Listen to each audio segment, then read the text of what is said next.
get that boss down. And that's what I was saying. It's like then you're forced to play a certain way that you don't want to play. I just don't understand how From Software culture can like. They'll down you for using summons. If you use summons, you're trash. This, that, and the third. But they use like 10 buffs before they fight the boss and kill the boss in 2 hits. I mean, like, come on, dude.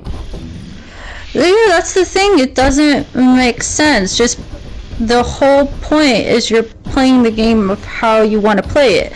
And you know, I put that title out there. It's like, it's annoying because there's things about Elden Ring that annoys me.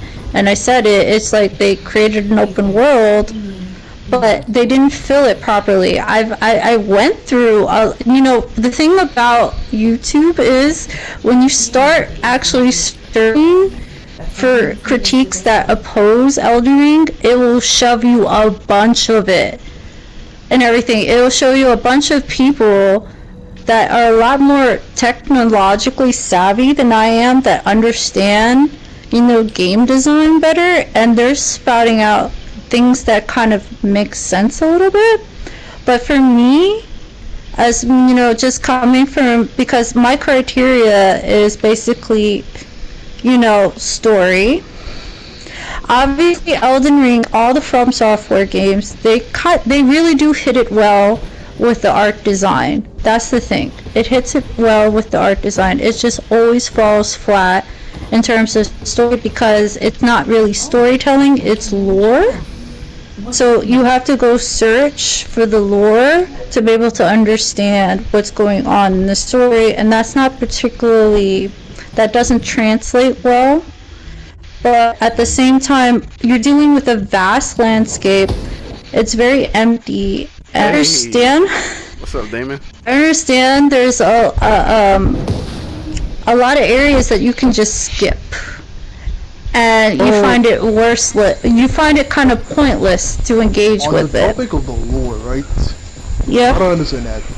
From as much as I can agree that it's tedious, I also can't overlook the fact that the lore from software has kept it going all these years. Like, but as we also put it, it's 2024 and we still get speculative videos on Dark Souls 1, keeping it alive. Now, let me ask you a question. When last have you heard something about Lies of P? That's a pretty straightforward and excellent story. I'm not saying it's great or that this is the right way to go, but I think it serves a strong purpose in keeping the game alive even when they weren't releasing anything. But what I was pointing out, the story is being narrated by other YouTubers. When you go to Lies of P, there's not really anyone narrating the story, because really the story of the game is straightforward. That's where, for me, my criteria as a, you know, a fantasy writer, that ticks the box. At the same time, I'm like, there's little nit thingies because you have to do the NPC quests and all this stuff, which Viewers does well because it makes sure you're aware that you have to engage with these certain NPCs if you want to get the rest of the storyline, as well as, you know, the other thing, as someone else pointed out, with Lies of P, there is more, you feel more compelled to make a decision in the game, because every choice you make in Lies of P affects all the characters around you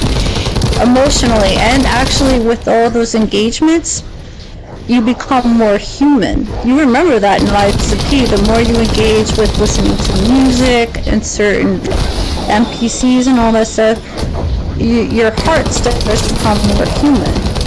I don't disagree with you. Yet still, when last have you seen a new Lies of P video? But you don't need to, because people still talk about Lies of P.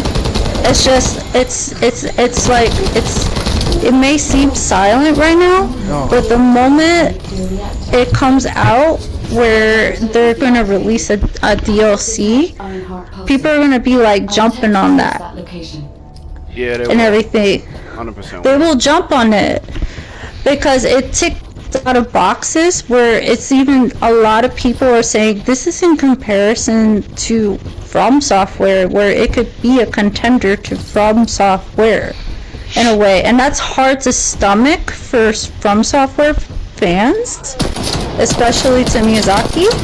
But it's like, this is where, you know, the whole point is competition.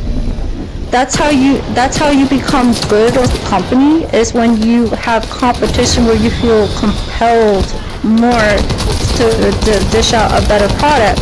But NeoWiz is not relying on what you call it, We are chatting outsider. about story games. The difference between old school story games and new school story games. Oh my god, I really love old story games. And how old school story games went like a little more in depth with the story, whereas new story games you kind of just gotta figure it out yourself. And the stories are kind of lackluster, in my opinion. And that's Sure, it's a why, question of quality over quantity with the old school and new school games. Oh yeah, absolutely. so yeah, that's the only thing I have is like, if you have to rely on streamers and other YouTube content makers to tell the story or to give guides, because I told you guys the last time I was in stream, a lot of more people are going on to just to how to easily equip their weapon. They're looking up videos of how to equip their weapon for Bloodborne. How many people are looking for a guide to how to equip their weapon in Lies of the P? I think by Lies of P, almost gotten accustomed because you gotta know, old school games, they didn't exactly give you a tutorial for everything either. I grew up with Mario on Nintendo. That thing, I don't think. Whew, what else is there? Is Legend of Zelda on Nintendo? Whew. Yeah, those old games back then, like Super Mario Brothers. I grew up with them. I remember the other games like Contra, Galaga, Yep. Chip and Dale Rescue Rangers. Yeah. Heck, even my parents would fight each other when they were competing against each other when they play Battle City. I don't know if you guys are aware about that. My thing is like, old school 2D games have a better storyline than new school 3D games, and that's sad. I think they're sacrificing story for visual effects, because that's a lot of money. Visual effects and everything else, it's so much more time Appealing.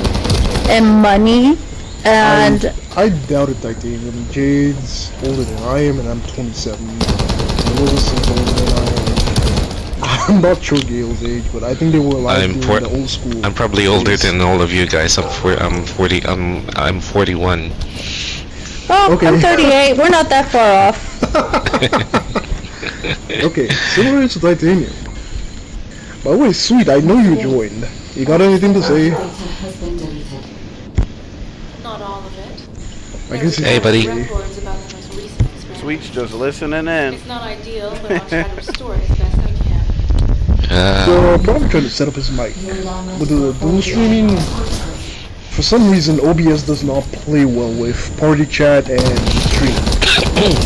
It turns out one of the people who defended my review and his content, you know, he has like over 1,000 subscribers. He was reviewing Kingdom Hearts, the first one, and this is the best shit ever. Fire, That story bro. and that. You will never get a story like Kingdom Hearts 1, like in any sequel. Kingdom Hearts 3 was I'm not gonna say absolute trash, but it's Disney washed. That's because Disney literally censored a lot of shit. That's what I a lot of get it, people I get speculated. it, but they went too far. That's Like what there's happens. like little to no Final Fantasy like in there. That pissed me off a lot, honestly. Like All the game, side gameplay- games they did, The though. gameplay is pretty much dumbed down. yeah, like I it guess was based like the reason Kingdom Hearts did so well. I'm gonna say it's not because of the Disney integration.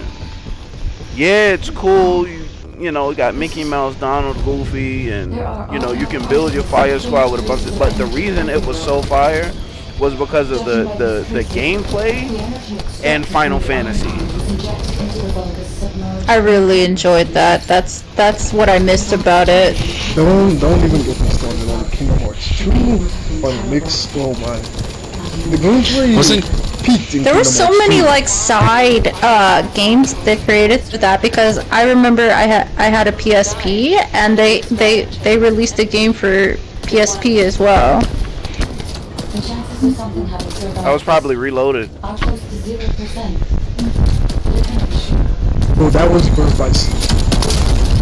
Yeah, I think that's what it was. Yes, that was Birth by Sleep. Birth by Sleep, I didn't really care. With Roxas.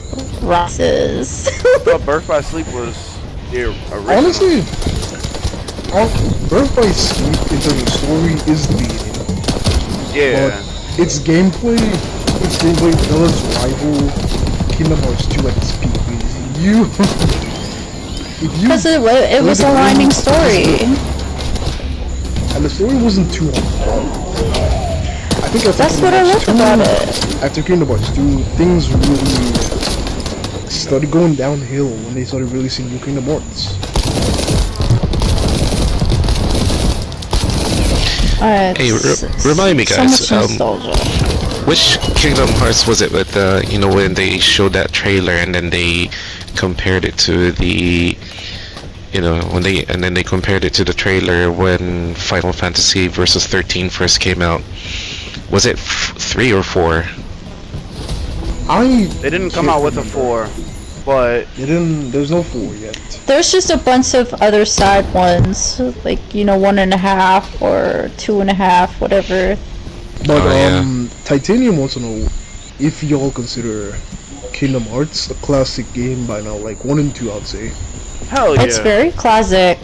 It's very classic. I was in high school when the first one released. It was on PS2. If that ain't classic, then I don't know Yeah. what this is. Well, they're classic, but in terms of, that type of gaming, that was really top notch for the day. I tried to make it to him, the rest.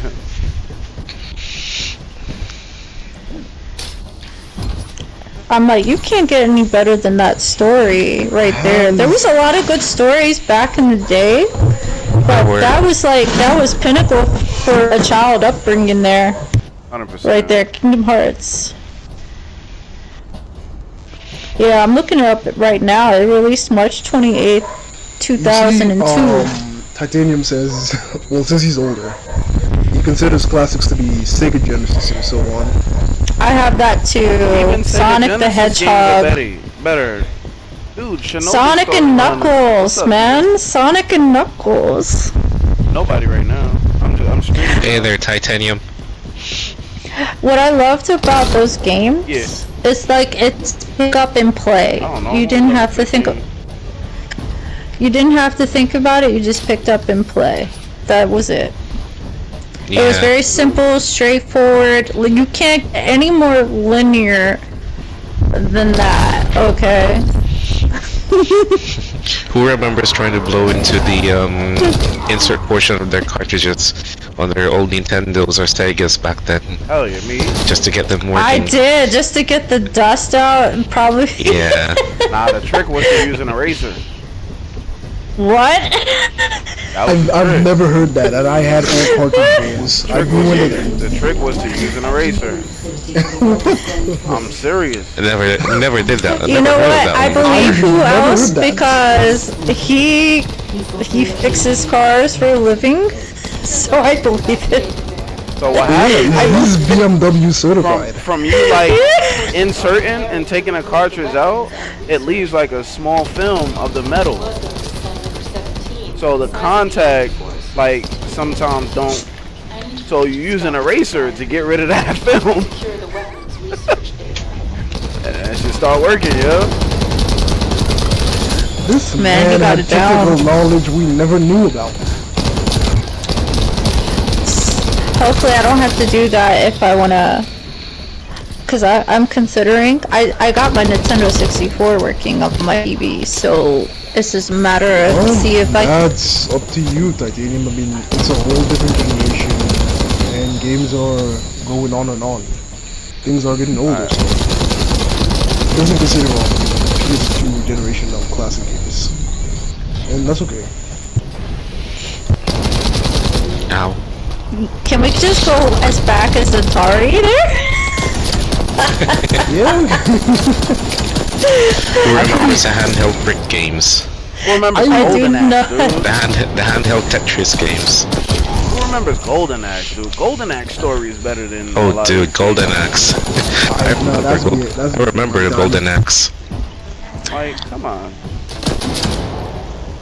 I have to look it up because this is like there was so much I could afford as a kid You know here. Golden Axe.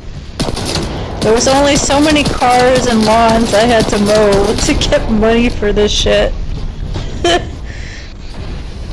Oh, you sound like Gaming Forever or Norbert. He had to mow lawns, sell lemonade, save the money to buy elderly. But that was like back in the day like that. It was really like that. It's like you knock on your neighbor's door, especially if you live in suburbia.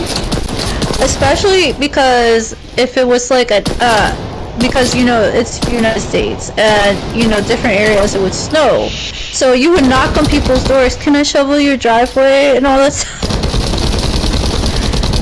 That's how you made money. Little odd jobs like that. Supplies have been destroyed. Now those She's not lying to me. I pack bags at the grocery store. I'd be the king of that. That'd be I don't have a problem doing that kind of stuff. Yeah, they used to hire kids Nah, to dude, I bag do it. groceries. Yeah, I do it on the weekends. Weekends only. I make $80 a day.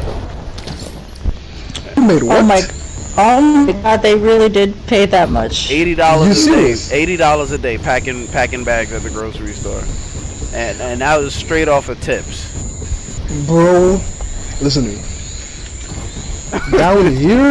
Down here, you're getting a standard if you make $50 a day off a fucking government job. I'm not joking. Oh yeah, I live on the Caribbean. Right, What the? why didn't I grow up near you? Why? I don't know, work my butt off and stay there. This is the USA. There's like a huge difference in stuff going on. I mean, technically, I didn't work Barely. like for the supermarket. Like they just let me work there. And like You get paid in tips. Yeah, I was. Yeah, the customers basically pay you. Yeah, I just help out where I can. Like, you know, the older ladies, they wanted somebody to help them take their groceries home. I'd walk them home.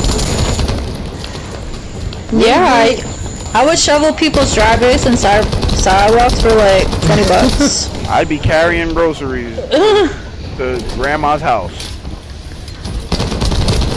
That was me. Dude, when I worked for my uncle doing the shit he wanted me to do, I did not get paid enough for that. I did not get paid enough for that. But you're young and you're stupid. That's it. It seems like you get paid more by strangers than by your own family. Doing all these simple chores. That's true. That is the truth right there. Oh my god, this Yeah. stick drift is killing me. It's time for a new controller, bro. Welcome to my world. Yeah. I had to. you need to I had change to. it, man. I had to get a new controller for that reason. I can't even look straight. It's just like slowly turning to the left. I gotta fight it. And this game doesn't have like, Mine was going upward. Mine was going upward all the time. At least you just going to the left. My first time Well- experiencing stick, that drift stick thing was when I was playing Ghost of Tsushima, and then it would just move my character like backwards and then shaking a lot like it was having a seizure or something. You know, someone allowed me to play that game for a little That's bit. funny. That was a pretty good game. Ghost of Tsushima's good. Yeah, I just didn't have the time for it. That's always the thing. You have to have time for these types of Oh, games. man. Ghost of Tsushima does. It just ticks so many boxes for me when I played it. I thought so too, and I was only playing it for a short time. It was one of the few games I bought day one instantly for this, and I definitely did not regret it. Question: how many were Parasite? Oh, So Playing that's a that, game yeah. that's really been coming to my mind lately, especially today. Yeah, Parasite Eve is a classic from the PlayStation 1. I didn't have a PlayStation 1, so that's an issue. Like, what was the thing? Like, its story Weapons is research clear, concise, and to the point. It's not no filler, no bullshit, no No, the out game of was the world stuff. It's fiction, but the science is explained pretty well in terms that you can understand. oh my god. Weapons dude, I belong to cannot the move. And and uh-huh. do you know that they actually there was a Japanese prequel film of the same title also? Traces of the Iron Heart. Yes, it's actually based on a novel. It is. It is Right, based and on a novel. the game is basically a one-to-one sequel to the novel. But back then, it looks like one of the execs at Square Enix looked like he read the book, because even the maker of the novel, he praised the game for getting so many stuff right. And I look back at the old story. Why can't we make games like this anymore? 2024. Everybody So, like- money hungry shitbag. That's the thing, though. It's just like, That's the thing, though. But see, it's like You know- people will indulge in the story, and more people will buy the game. So it's kind of, I don't know. Well, here's a question for you guys. Since we're talking about classics and remakes and stuff, my question is, do you guys think that those, we're familiar with all of those very good classic games, those games that have a lot of quality, that have a lot of story content, that you get so immersed with the characters and all that, and not just for the sake of playing the game, like you're in it, right? What's your, so what do you guys think about, those old school games, and then and the remakes that are happening, I feel like they're- Resident Evil, Final Fantasy, I feel like they're making a is it- remakes because their new games cannot keep up. they want a cash grab. That's what's going on. So it's safe to indulge in doing a remix versus just try to create something new with quality story I don't know. and make it work. I kind of disagree with that because they remade Resident Evil 1, 2, and 3 around the The same Halo 3 time. remake was bullshit. Let me clarify that. Around the same time that they came out, I think, with Resident Evil 6, if I'm not mistaken.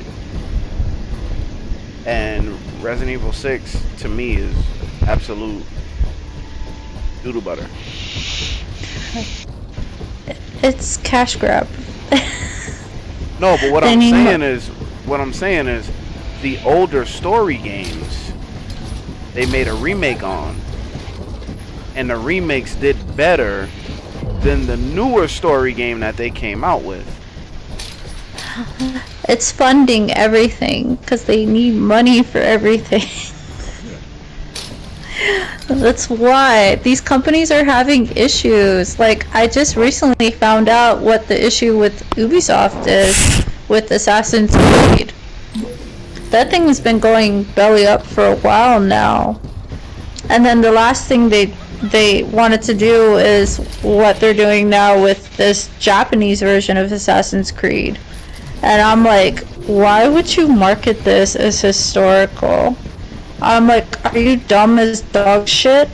Do never mark anything as historical, or you're living like an historical experience where you can learn from this. And next minute they have a huge backlash with Japanese gamers and everything because it's all historically inaccurate what they're doing, or culturally inaccurate. So it's just like, Yeah, because they introduced the character of Yasuke, which is, well, some claim he was a black samurai under Nobunaga. Nobunaga was considered kind of heretical, so I could possibly believe that, but the Japanese are basically good, right? They don't hate black people, but they don't like that it's based in Japan, it's supposed to be marketed towards Japanese, and then you go and make the character black. Like, they don't mind a black character, maybe if you have a side character, but they feel offended that, you know, as he's a main character. Likewise now, I would might feel the same way if you had an African game but the protagonist was white. I wouldn't say it's the worst thing, but it may feel very much uncomfortable. I did look into that too. It's mixed. In a way, they feel like it should be a Japanese character, but at the same time, it's like, why are you getting the whole setting and the whole, because you're marking it as historical. So why, if it's historical, that means you get the culture and their practices, like their ritual practices, correct and everything. But they didn't get it correct. They misused a lot of things in the game that has nothing to do with their culture. So they're constantly questioning, well, why is this here? Like that whole arch thing. Like, I forgot what it, not an arch. It's that pie-looking thing. That thing. It's just a Shinto shrine. Yeah. Like a Shinto arc. Yeah. So Yeah, I heard they question that. It's not actually original Japanese architecture, actually. It's mostly for shrine, like monasteries, like the shrines. You don't see that as an entrance like a village. And I even knew that because I watched so much freaking anime. You only see those things when you are like at a like a You mean what do like you call those? T-shaped kind of gate thing, a torii gate? Yeah. Yeah, that one. Yes. Yeah, they're mainly for shrines and temples. Yeah, so they got that wrong when they had that as likeness on it. so they put that as entering a village. And I was like, well, why would they do that? And even I say, why did they do that? And then the Japanese person that was like viewing that trailer was like, why are you having that there? And then why are you having the people bow to a samurai? And samurais only have their armor on when they go to war. Otherwise, when they're going out in their daily life, it's not on them whatsoever. And then, of course, all the different little minor details of the time of the year and what's going on in the time of the year, like in terms of harvest. So all these things they were taking notice right away.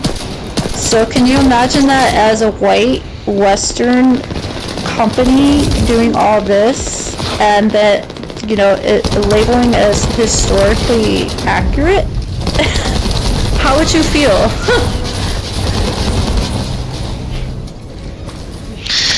You know, if I was gonna be in the company shoes and reading all of these, I'm sure I don't know, maybe they might take that into consideration, either that or they might they might just say, yeah, okay. I mean, Nah, it might be nah, just nah, a nah. minority, No, and then they might go ahead and then do a gamble on that. I mean, considering that they are doing it with Assassin's Creed, this new game that's gonna come out.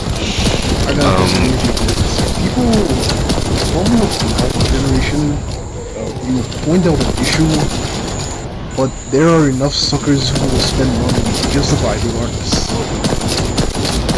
That's also a big time issue you gotta consider as well.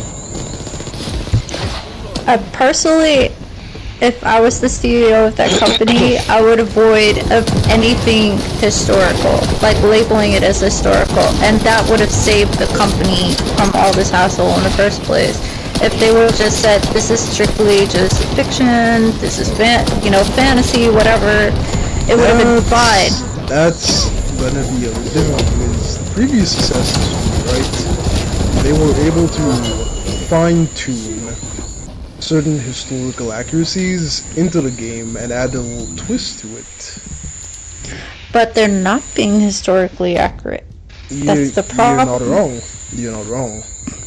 That's the problem. They're not. So they're basically being very rude to a culture here. They don't care. I mean, Ghost of Tsushima did succeed because the makers went all the way to Tsushima Island to document the place so that it would be as authentic and accurate as possible.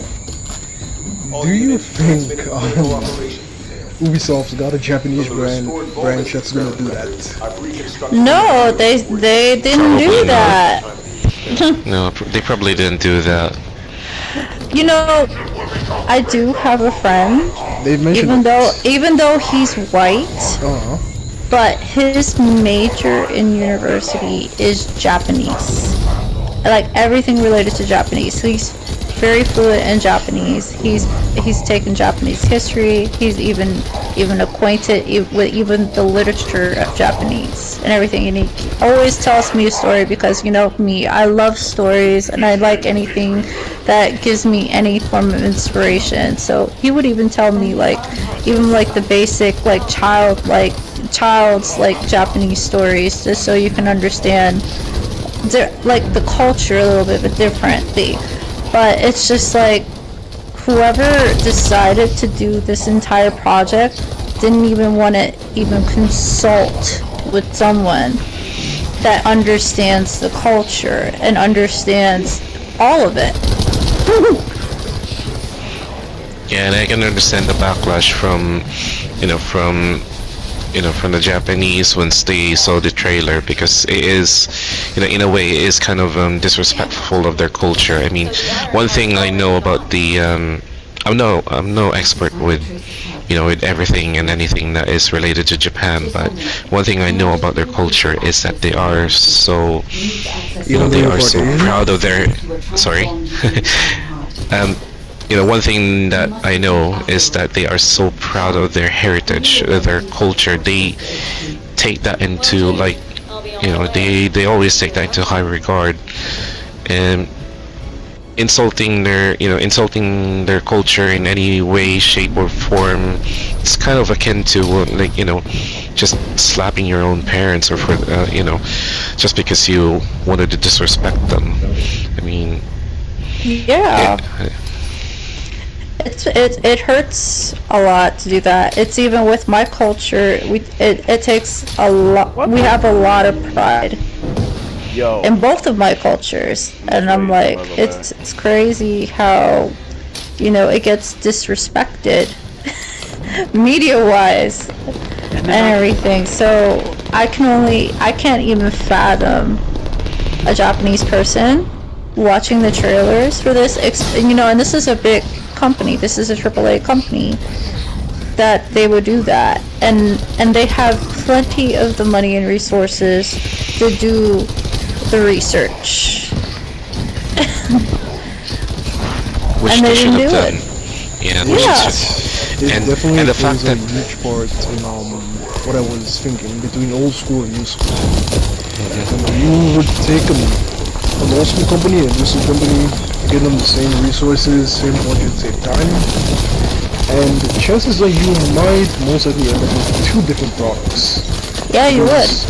One is meant to make money and appeal to as much people as possible, while the other one is created with passion, which I'm a big fan of. Like, you can feel, see, hear the difference between something that was made or done just because the individual can, versus somebody who just enjoys what they do. I was watching a YouTube video, and there's a song that begging you. You got a couple people drumming to it. I'm like, yeah, okay. I watched one particular short where this guy, he was drumming to the song, but you can see that he enjoys what he does. Like, he's in a state, it looks like he's in a state where he's not even concerned about the crowd, the audience, anybody. He's just enjoying drumming. That's passion, and I believe the biggest factor, Squall said it earlier, a lot of the old school devs, they retired, left, and the vacuum of after they left was filled with really appropriate executives. That's why you get a lot of games that are just meant to make back what was spent and a little more, and that's all they are. I feel really bad about that because people love video games. I especially love video games, and for it to be made in that manner, you know, you can see it in the product. And these products are expensive now. Like literally for PS5, it's like you're spending $70 for a game, and I can understand why people are hesitant now to even purchase games, because even with YouTube and other social media, how do you actually know you're getting a proper review of the new game? So in the end, they're just watching other people play it, and then they're trying to make an assessment for themselves if it's worth buying. Yep. Because even with journalism, you can't even get an accurate assessment of a game these days, if it's good or not, or if it's worth paying that large sum of money to play. Is it good story? Am I going to be immersed with this game in some way? We used to not even question that back in the day. When we saw a trailer for, like I said, Kingdom Hearts or Mass Effect or even Prince of Persia, you didn't question it. Mass Effect was You didn't question it. You went and like, if it float your boat, you went and bought it. Multi-thing. I posted on Sweet's video a while ago. We couldn't hear it since he joined. Has anybody heard from Sweet since he joined? I know he's No, I haven't. No, I didn't see him in the room. You joining? Just so you guys know, He's here right now, and I can see he's playing the X-Ron. But I am not seeing any audio from Sweet. I can't see him in the chat too. I addressed it earlier, asking what he thought, but I didn't get any response. Okay. uh-oh. Can you relay back to him that we've not been hearing it? Just so you know, my video hit over 1,000 views. That's amazing. I know he said he might have issues with the mic, with OBS not accepting a mic party audio and PlayStation audio altogether. He needs like that cord that, remember who else said? Chat link. It's a chat link. Yes. Yeah, he needs a chat link told him cord. about it, but he said the solution is to also get two mics, which he intended to do. I'm not sure if he's already set it up. It would have been cheaper with the chat link cord, but you know, you go whatever route. It's his choice. Either way, as long as one of them works. But I was definitely looking forward to having him here. He'll probably show up.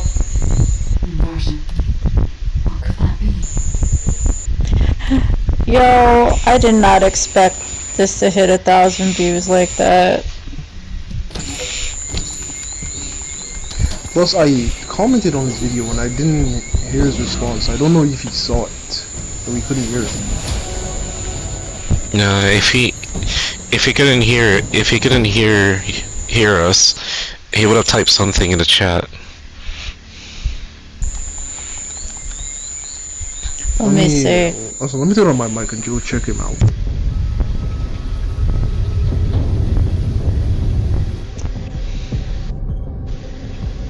What is going? Let me see. Yeah, too live. I don't think he's live as well tonight. Is he live? No, I see who else in cold live. That's for sure. If you do that, we will. There's something wrong with YouTube a little bit, or it's just me. Yeah, I haven't been getting notifications. Like, I've been getting notifications all day that YouTube has trouble calculating my stuff right now. Elliot, calm it down, boy. Yeah, he can hear us. He's just still having issues. He can hear us. He's just still having issues. I'm trying to figure out how okay. it works. I can barely hear him, yeah. Yeah, I'm playing him for my phone right now. Okay. Goodness, my last post was like 2 weeks ago. Oh my god, who else is playing the First Descendant? Yup. Ooh, let me look at this game. Might as well. It's better than looking at my chat. I'm not even live, I'm just reading the chat from the 1,000 views and 71 comments that are left. I'm like, at the end of the day, it's like brain dead comments. The roars of the Vulgus will fill this land with fear. I expected more. Let me chime into your comment section. You can just go look. It's like it's 71. There's like interesting reads there. I'm trying to get to your video. I'm gonna have to dig out through my video history. Don't like the style of game. That's false. That's an assumption. You know, I did take a snapshot of one because I thought it was just so funny. Because, you know, none of these people watch my videos anyway. These are just random ass people. So, one of them was like, the idea of the game is focused on a simple loop. Large adversity. Yeah, we know that. Improving through failure. Every game is like that. Every game is built like that. That has a death and response system. Success. Every game is supposed to be beaten. Dopamine and adrenaline high that makes you feel like you can punch through a wall. I'm like, dude, are you talking about raging out? But also, it's like, also sounds like you aren't an adrenaline junkie, so respectfully, this game isn't for you. I'm like, do you know the definition of an adrenaline junkie? I don't know if they understand that. No. I'm reading through the comments as well. I mean, it's like, wow, okay.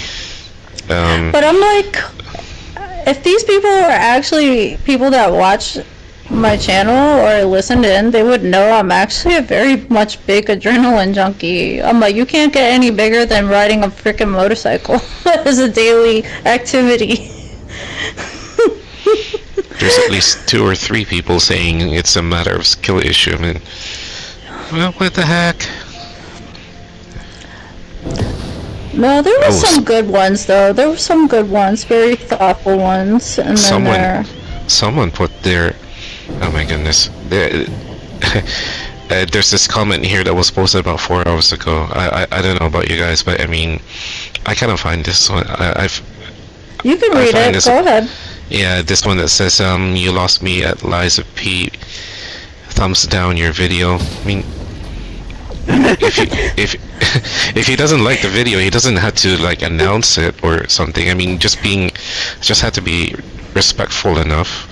I mean, saying, I don't know. I mean, From Software stands just can't accept the fact that Lies P has a way better story. That's just the gist of it. I don't Remember? think I don't think any of these commenters realize that the more that they engage in my comment section, the more they push my video out there. So the more that, even with the thumbs down and the comments, they're pushing my content out there further into the YouTube universe. And that's why my channel is just blowing up. So I'm really actually grateful and thankful for the toxic side of From Software fans there, because they're pushing my video out Oh, I there. just heard you, sweet. I just heard you say that. heard me now?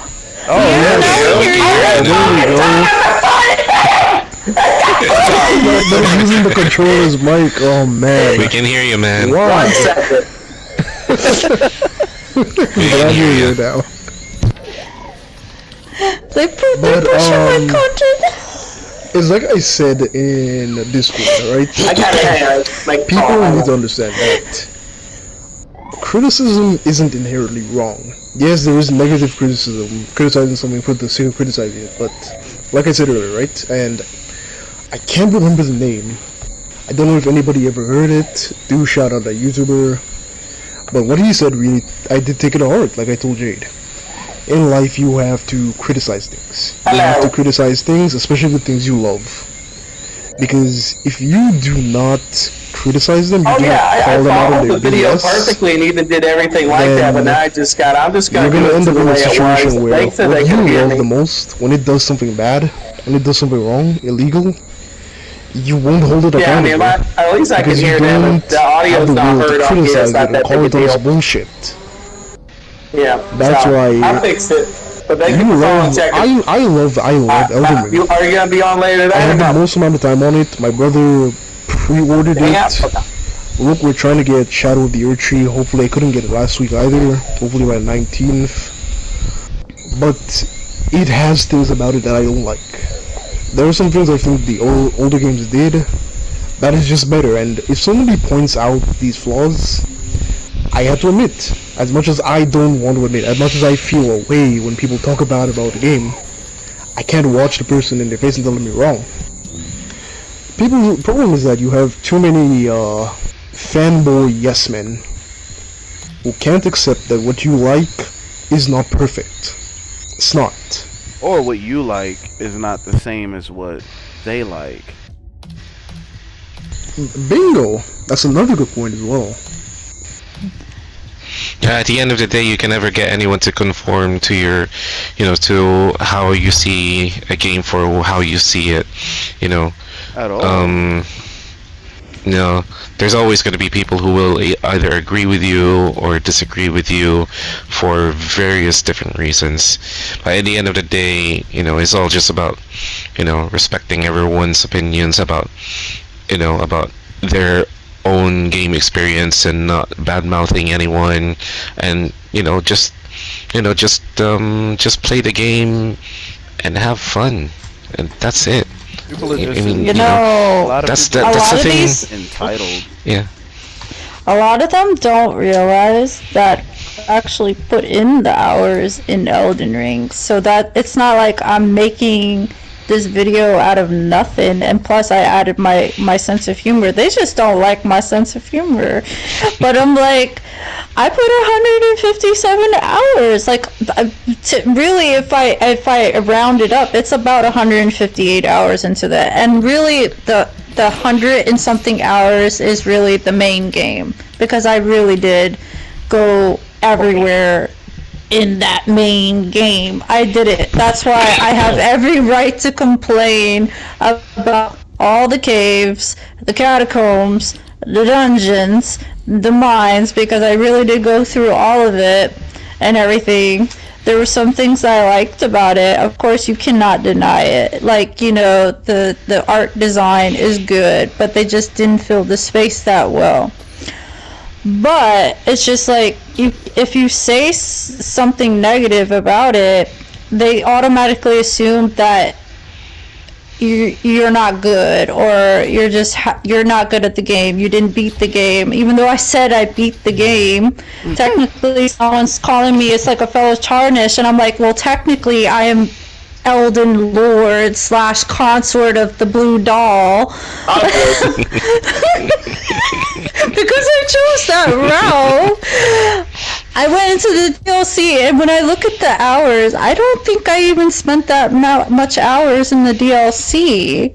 So now I'm like agreeing with who else on his Last Judgment. Maybe they should charge like $20 for this, and I'm starting to think maybe they should have, because I'm like, I didn't spend that much hours in the game. Oh, you didn't like the Elden Ring DLC? Yeah, I'm all the way to Radon. It's just I don't even feel like dealing with Radon right now. And anyway, I'm suffering from tinnitus in my ear, so I'm not even gonna bother with that. I'm sorry for screaming then, my bad. It's okay. It healed yesterday, and I'm so glad, because I don't like hearing things ringing and buzzing. But I'm going on vacation anyway. I'm going on vacation anyway. I'm doing this because I truly enjoy having conversations with my crew and everyone else. So it's worth the torture on my ears right now. Yeah, this is a lot more fun than I anticipated, honestly. Chatting with you guys. Yeah, and I'm making up for my absence last weekend as well, because of being sick and everything. I had a point earlier, but I was muted, so y'all didn't hear it. It was about the remasters versus a whole new game. Okay. Oh yeah, the question I asked. Yeah, what do you think? Granted, I think it's the same thing with movies right now, because like the masses claim they want something different, but the second they see something different, people don't pay for it because they feel like it's not going to be any good. And that's like even with established franchises like in movies, like in Star Wars, they tried to do something different in Episode 8, and then everyone that loves Star Wars got mad that they did something different that kind of like torched that trilogy. But like with games, like right now I'm playing Days Gone.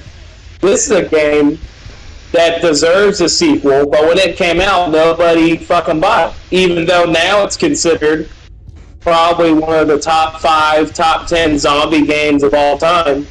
It's never going to get a sequel because people, I don't know, just because it's different, didn't really give it an actual chance.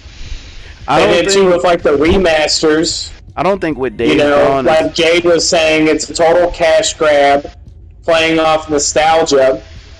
But then when you have like new games like Forspoken, which I don't know how good Forspoken was received, but from like watching what Yogurt's played, I mean the game seems decent, but that company spent so much money on trying to make a new franchise that more story and more character it's just gonna tank. What his issue mainly was, but Forspoken's got very good gameplay, and gameplay is king for me, so I can back that up. I think with Days Gone, the main issue was that on release, is that the game that had all the glitches and stuff? It was like kind of online. That's Cyberpunk. No, not Cyberpunk. No, Days Gone was too. I was reading an article last night because I didn't play it on release. Hell of an issue. I think it was Days Gone. Days Gone, a lot of people bought the game, and the developers kind of backed out of it as soon as they released it. So they essentially took a bunch of people's money and then proceeded to... I think you're talking about the day before. Okay, so it's a different game. The day game. before, that was a scam. There is no actual proper game. Got you, okay. I think that suffers from the... the survival game. I think Days Gone suffers from the Alan Wake effect, where they basically, gaming companies, they get their money from investors and so on.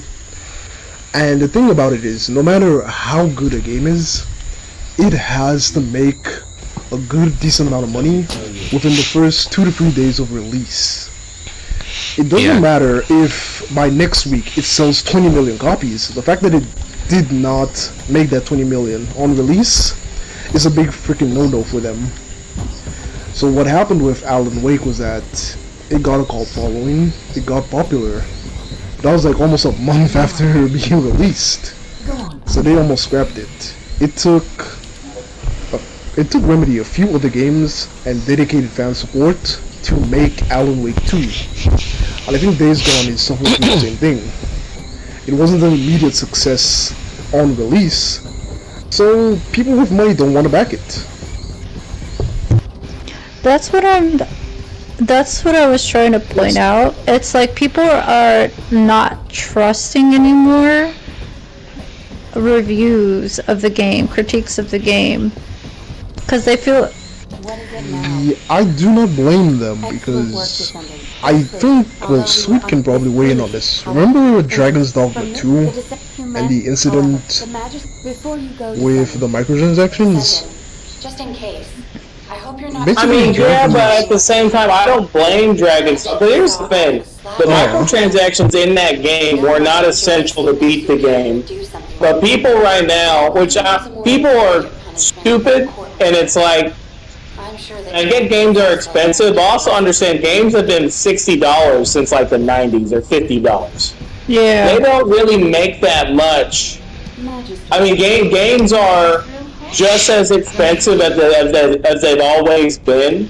I mean, I know they're $70 now, but compared to other things that have gone up, that have not gone up that much, games actually kind of need microtransactions to maybe make about their profit. $10 a generation, I'd say. I don't know if it's been 10. I mean, I remember 64 games being $50. Really now? Nintendo 64 Yeah, games? I get Toys R Us. I remember them being that much. Brand new. Oh. I think, Like, games haven't really inflated it. Even there were some games on Sega that reportedly were like $80 when they launched. Like, games have always been expensive. But it's just the fact now, like, you're talking about, like, $100 million budgets, and people get mad, like, oh, I gotta pay $3 for fast travel crystals, which is what they were selling in Dragon's Dogma.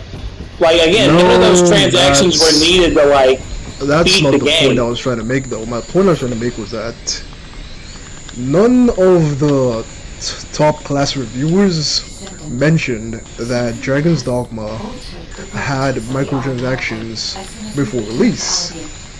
And Fighting Cowboy admitted that he did know.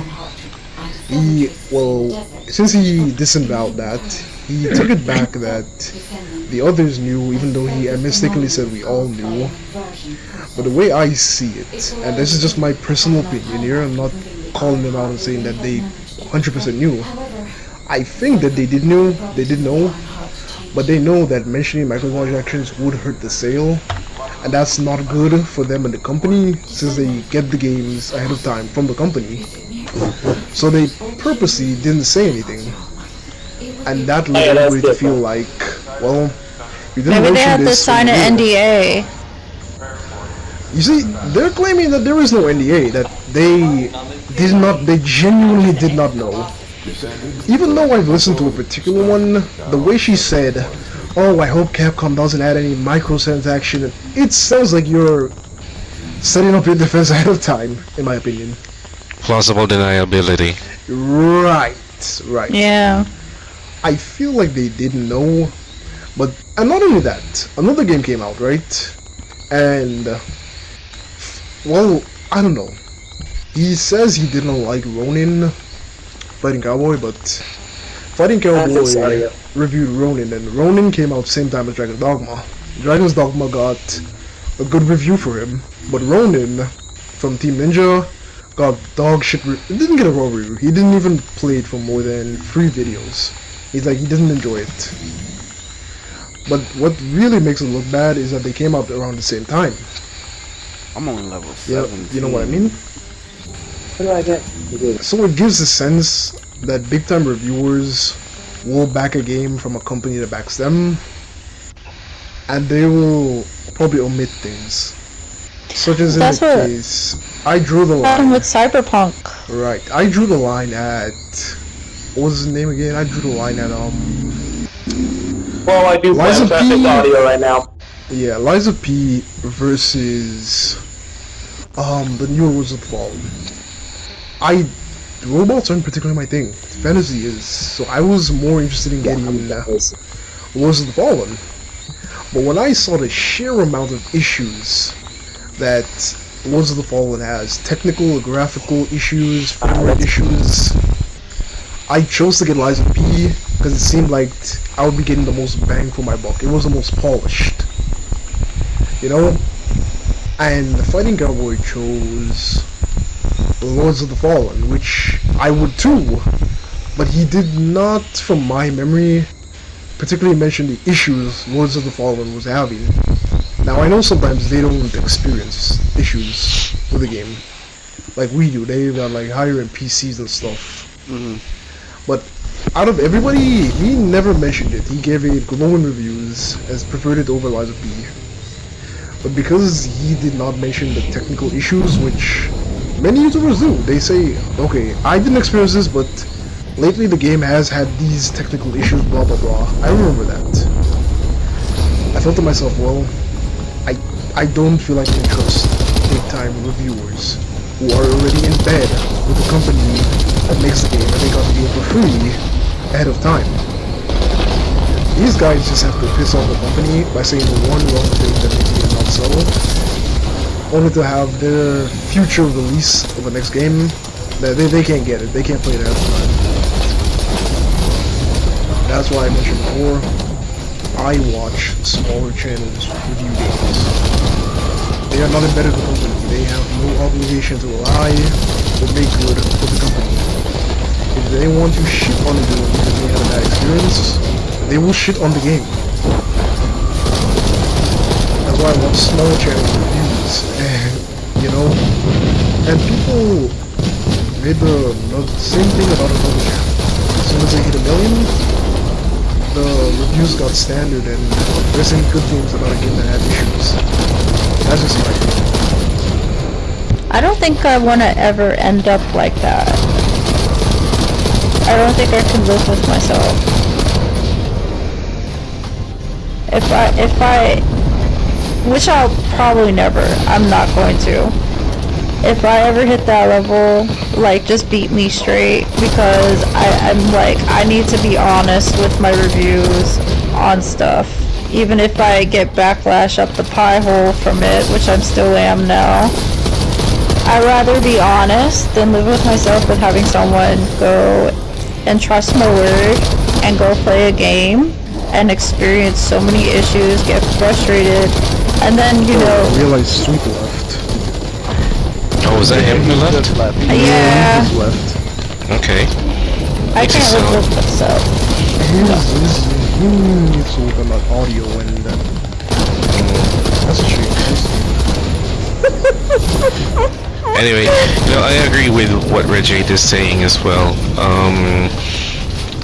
You know, instead of when you're trying to comment on the games that you play, it's not because we're like, we're not like those big time people who say a lot of stuff about the games.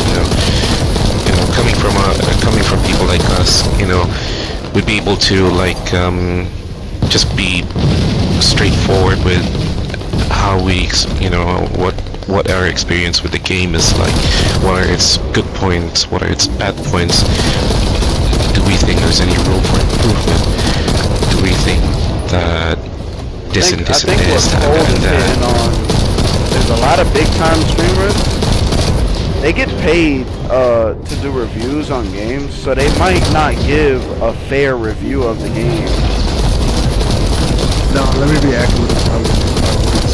I'm not saying that they get paid, because you gotta understand, right? And the reason why I don't particularly blame them. Let's say I'm a big time streamer, right? Big time reviewer streamer. I get the game early. I played early, I get my reviews out early. The first set of reviews gets the most views, because everybody's looking for that. After you run into it, you watch 3-4 big time reviews, and then go looking for an additional 6-7 more reviews? Or are you satisfied that you watched 2 well-known reviews already?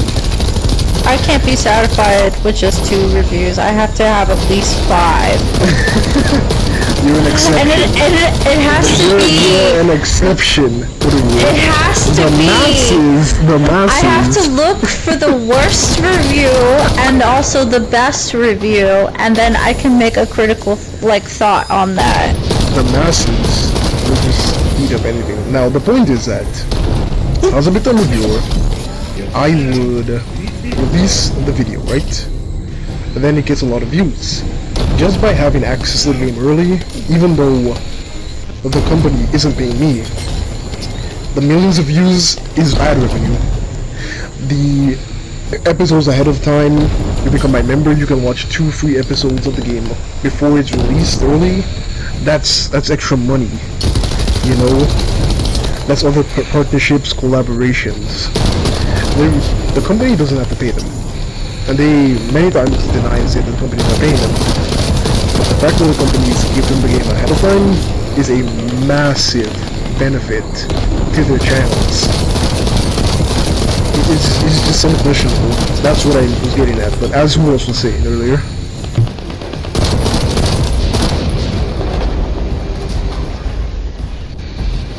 Me personally, I don't bother with reviews that much. I kind of just let it happen, and if the game is trash, I'll just let everybody know the game is trash. Like, I'll say it, Borderlands 3, lightweight garbage. I have to I have to admit, Tiny Tina's Wonderland, I like the game, but I wish the multiplayer worked. Yeah, and then, like, they didn't even bother. That's how I feel with a lot of these developers. 2 years I'm like, they never fixed it. It's BS.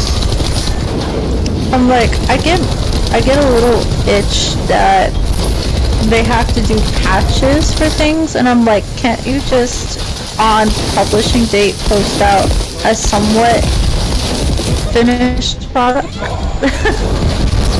You see that that goes back to a point we were last time we were talking. When back in the old days, when the CD came out, you didn't have to worry about that. I You know. didn't. The game was complete. No post-game nerfs or buffs. You just played and you enjoyed yourself or you didn't. Simple as that.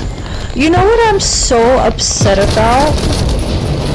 And I know it's going back to Elden Ring. I'm so upset that I found out that they nerfed the Moonveil Katana and nerfed the Mimic Tear. And I'm like, why would you do that? Like, why do you need to nerf weapons and spirit They ashes do in it the all game? the time. I think it was more for PvP. Yeah, But- more for PvP than PvE. But it's like, dude, I'm like, there's people that do just the campaign of the game and everything. Like, what? I'm like, it's putting a bandage over a mistake that was like, what the fuck? I'm sorry, that's just like, to me, that's just like, when you think about it a little bit more deeper and everything, why in the hell would you even do that? So what if if it's like a godlike weapon that you're using? That's why you have 50 gazillion weapons in Elden Ring to choose from. I know Cold has all of it. He's collecting all of it, his collection of weapons, and it's like, why do you have to nerf the weapon? It's just so stupid. All for the sake of PvP. Well, I can tell you one thing though. I was disappointed with why they nerfed the Mimic Tier because I kept complaining to myself. I can give you a bad point now. Because I kept complaining to myself, oh my goodness, whenever I bring out my Mimic Tier on a boss fight, it's like I'm like halfway down my health and my health potions, and my Mimic Tier is doing nothing except buffing himself up. It's like, what the heck? Try to get into the fight, you Mimic. But it's now on purpose. That's why they do it. They make it delayed damn like it. that. Stop hitting me. They made it like that. Act stupid. Yeah. That I'm makes like, sense. what? If that was the case, there's so many other ashes to kind of like use. But I'm like, if someone wanted to use a godlike duplicate of themselves, don't mess with it. That's why I decided to switch my Mimicter for something else. Starting tonight. I mean, the ashes were the new ash summons are pretty decent in the DLC. I collected twins. I collected a twins. Yolan and Anna, yes. Yeah, I was like, I can't pass this up. I need to reunite the sisters. It pulled my heartstrings a little bit.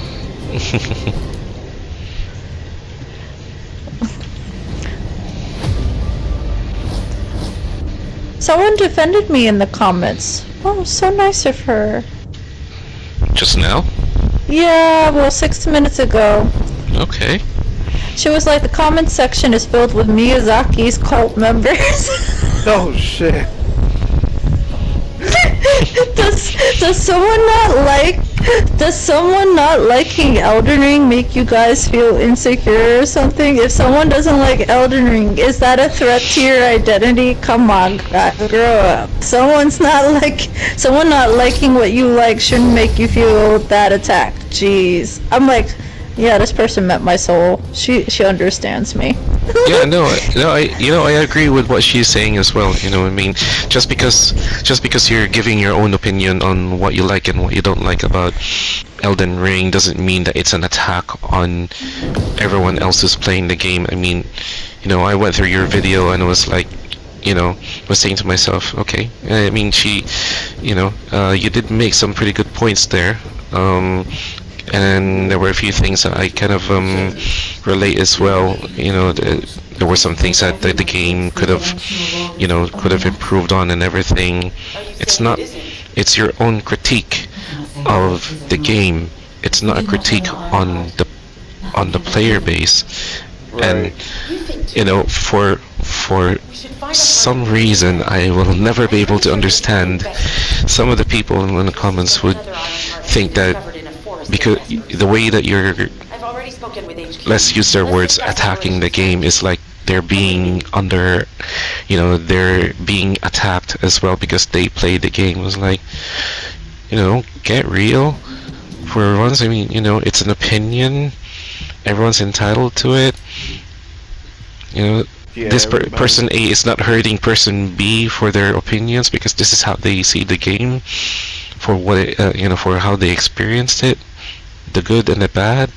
I mean, you will never, we will never be able to get any people who to like, if not agree, more like just be a bit more respectful of opinions on any matter, gaming included.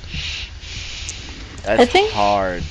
That's hard. It's we transitioned into a period in gaming where I don't know if it's for the other genres, but it definitely this particular one.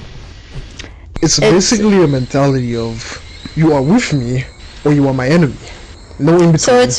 So it's very black and white. There's no in between.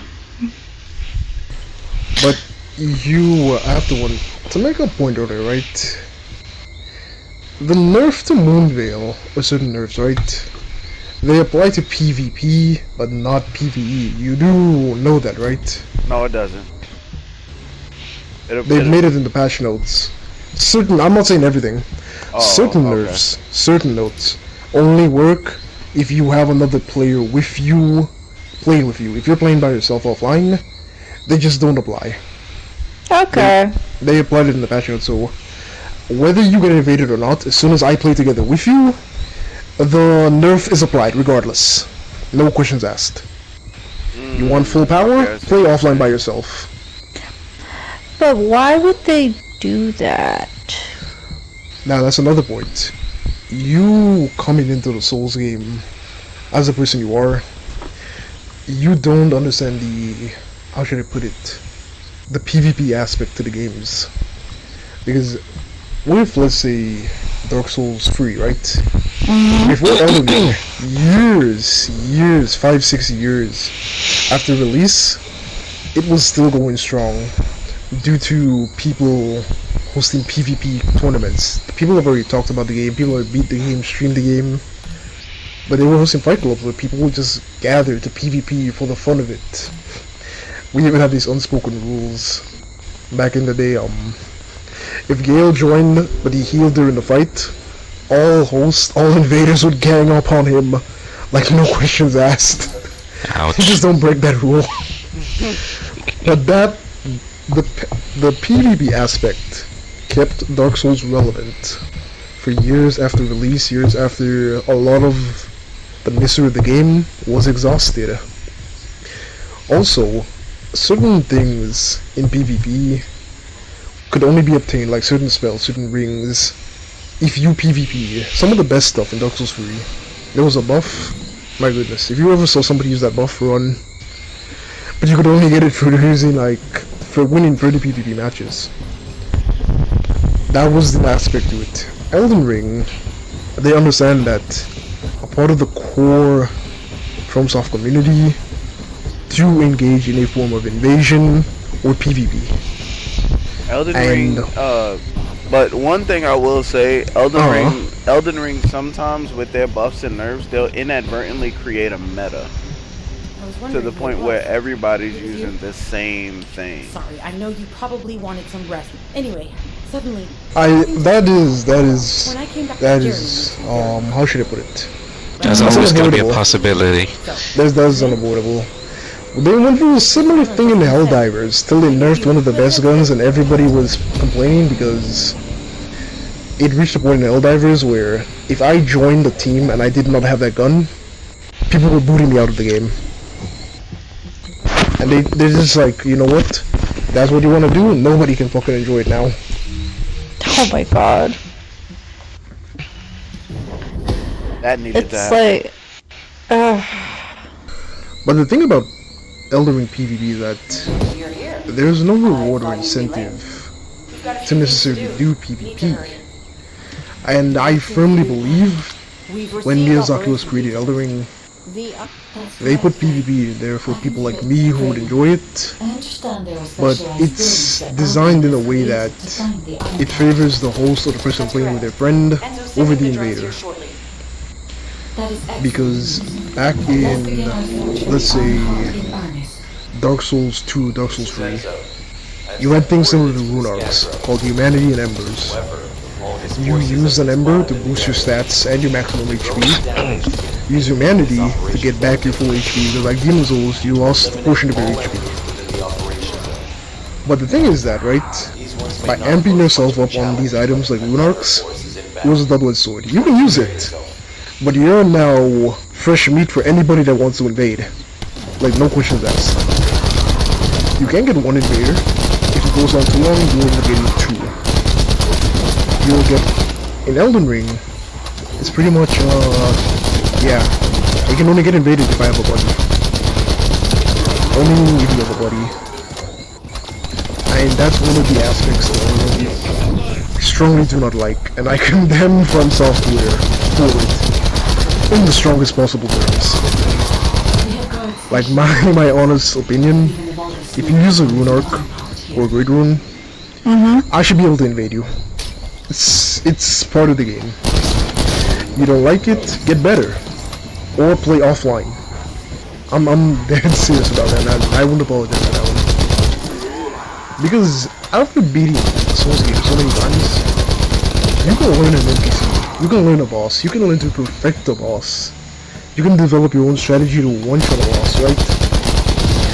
But fighting another player is something else entirely. You can't always predict it.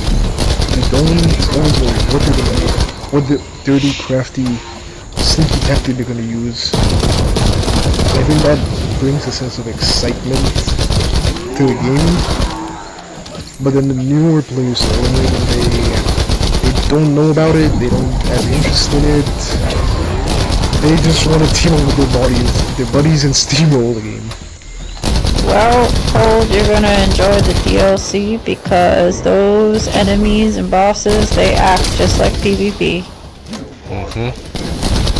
Nah. You best be ready for it. No. They really do. You cannot predict their attack. The NPC's input read. Players is a whole different ballgame when you play against a player. Someone pointed out, I don't know what YouTuber, but he says I'm like these enemies because the elite enemy, not even the elite enemies, it's like your basic enemy out there is acting like you're going up against another player. You cannot predict their movements whatsoever. They just do some random shit. So half the time it's like, oh yeah, you're playing like you're in PvP.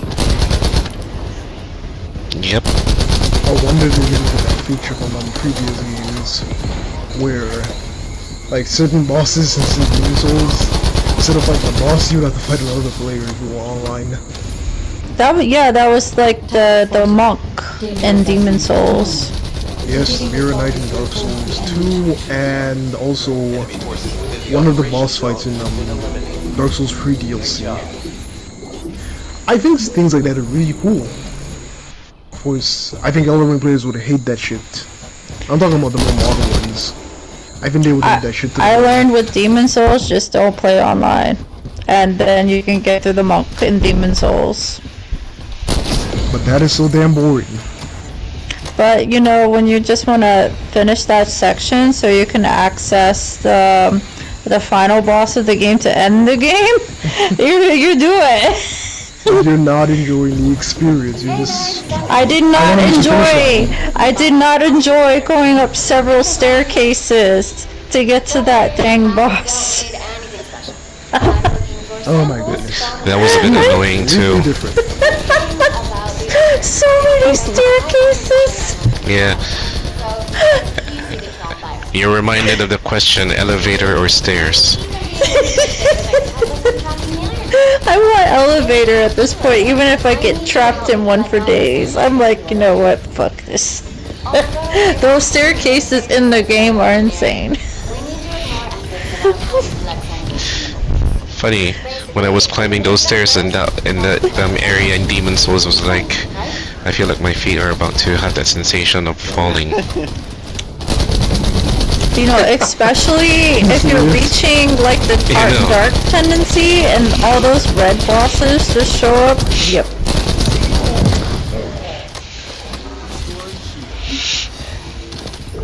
You know, I kind of missed that a little bit. The dark tendency. It would just change the world and the monsters you see entirely. Yeah, it was a bit tedious though, trying to shift the tendencies, the world and the character tendencies.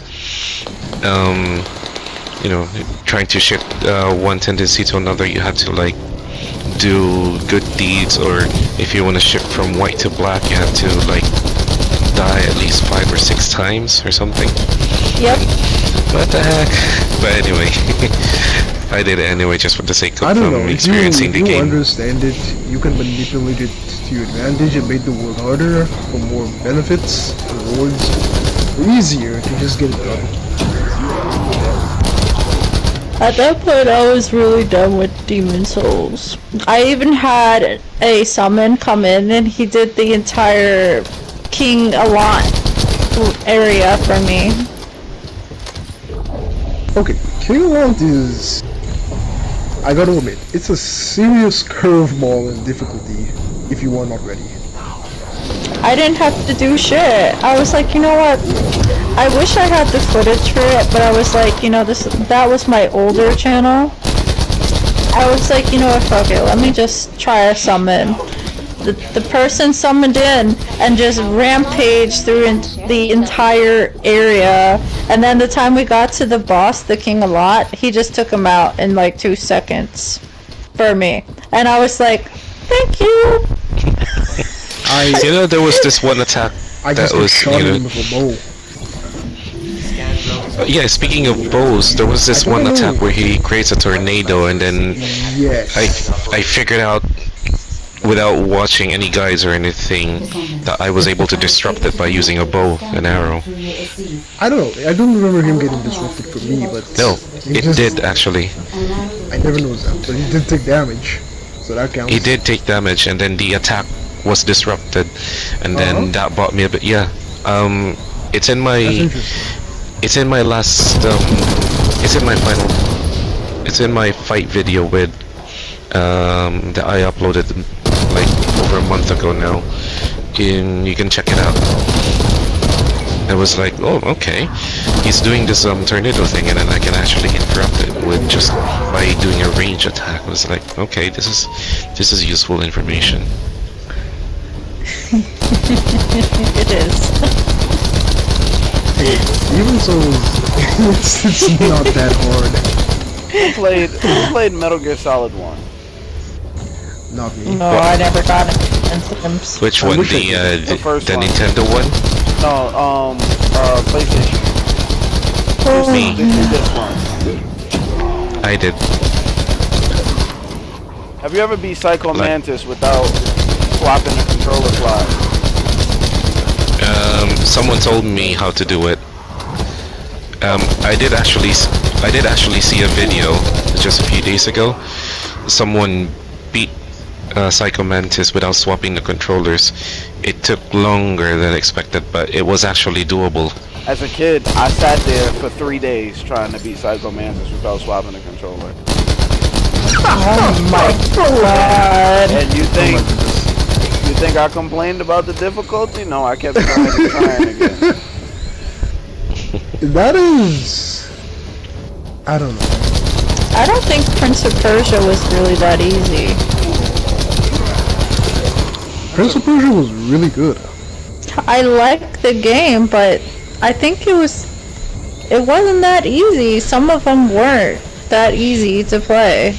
Has anyone played the very, very, very first Prince of Persia? You know, the black and white, you know, you move the character with your arrow keys on a keyboard kind of thing, and that you can easily copy them on a floppy disk? No. Did not experience that. Oh my gosh, she's going way back. Then again, also platformers, due to the sheer technical precision you need, they are the bane of my existence. I kid you not, they are the bane of my existence. Old school games like that. Yeah, but I mean, you know, those back then, those are what you know, that was who else was what having we a used to laugh spend our with time. me playing Hollow Knight, if I remember correctly. Because I remember Two Thrones, they look just like, you had to keep in mind top and bottom. And I'm like, oh my god, that kind of reminds me a little bit of another horror survival game that I had to play.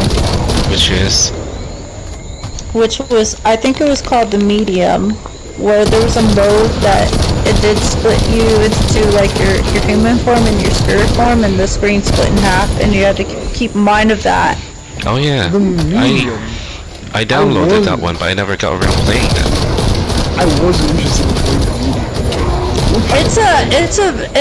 It's a very slow, like, mystery type of game and everything.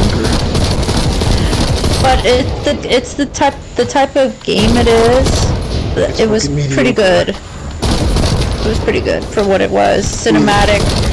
It's damn well mediocre.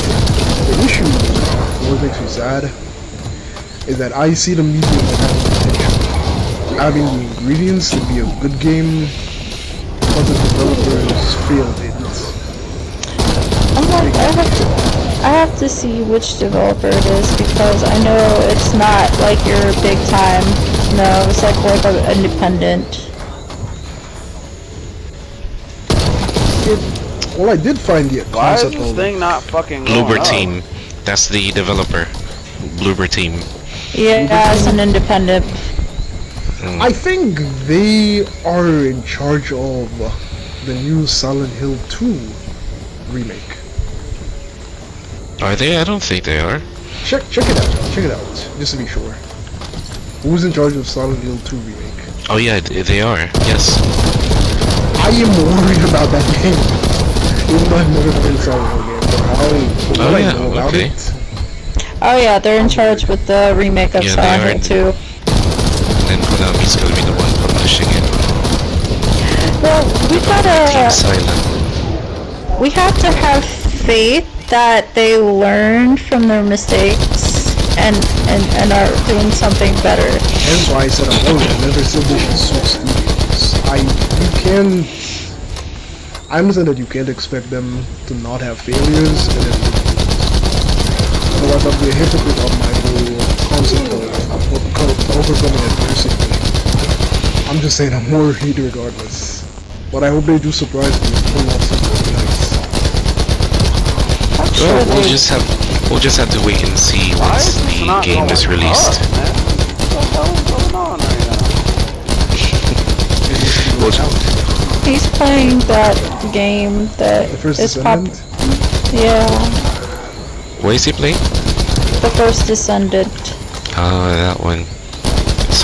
It's a first person. It's an FPS multiplayer game, isn't it? Yeah. Yeah. And Concord. It's like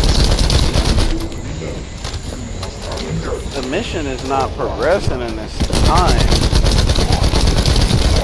It's weird. Probably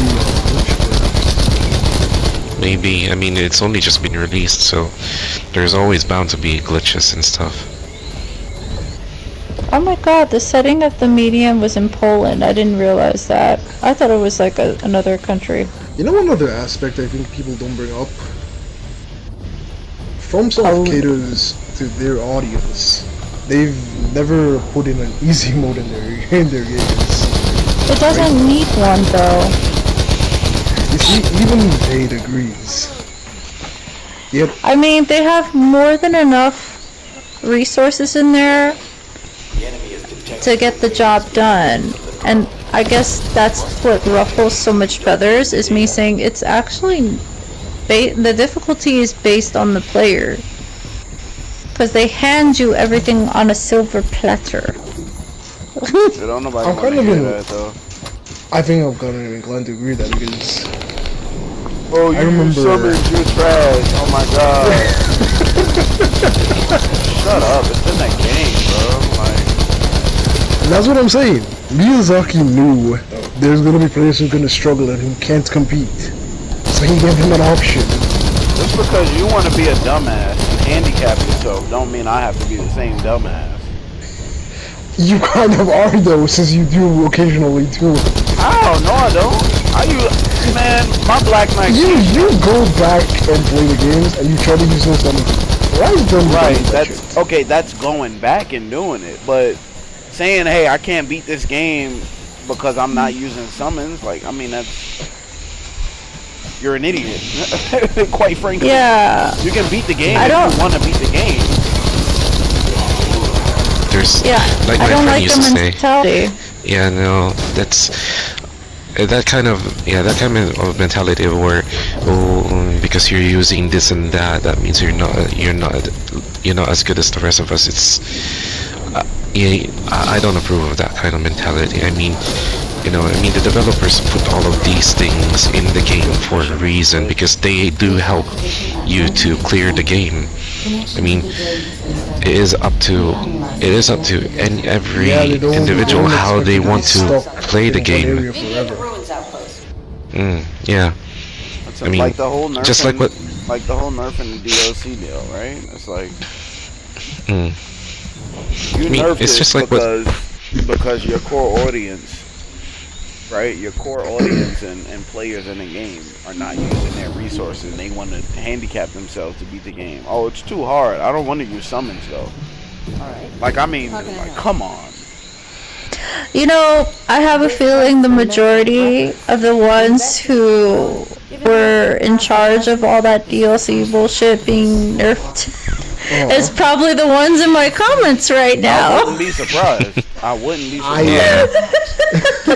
So the reason why it got nerfed is because of the people in my comments right now. Well, at least some of them. You never know how large that group was go. And I know the momentum is continuing on video on my channel. So To be accurate, it's not necessarily a nerf to the game and the enemies, but a buff to the skeleton tree fragments. Sounds like you'll Yeah. talk about once you But like But Horace and I have said, experienced and learned countless things during the time she's y'all can go nerf what you want to nerf, but we want to experience the game in its original state Anyway, on you should release. Guy, You know? can you do an in-depth analysis I of the think ruins, please? that is There must another be an thing to entrance call somewhere. into question here. Because back in the day, when, with other games, they did have the difficulty selection, like in, for instance, God of War or Gears of War. That was one of my favorite, like, shooter sci-fi games. Like, literally, if you hit the hardest mode, you get killed in one shot. Like, one shot to you, you were dead. And everything. There's no more challenging in shooter than that. You're dead on the first shot. I beat that, by the way. So it's just, I know, I beat that game too. I beat all three. I have the console here. I have the special edition in my collection here. That's my favorite game for Xbox. What game is that? Gears of War. Oh, that one. Okay. So I feel like at this point, if they're doing all these fuck ups, and then they're deciding to nerf shit, maybe they should just have an original mode, like original release mode of it, like all of its fuck up difficulties and everything, just so gamers can experience that, and then the more patched up mode.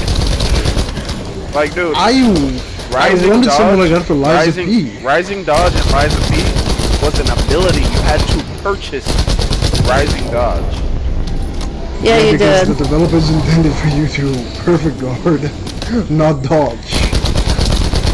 Yeah, you had You had to to dodge, you had to work for it. Yeah, you had to earn it with collecting the quartz. So that I didn't have an issue with, but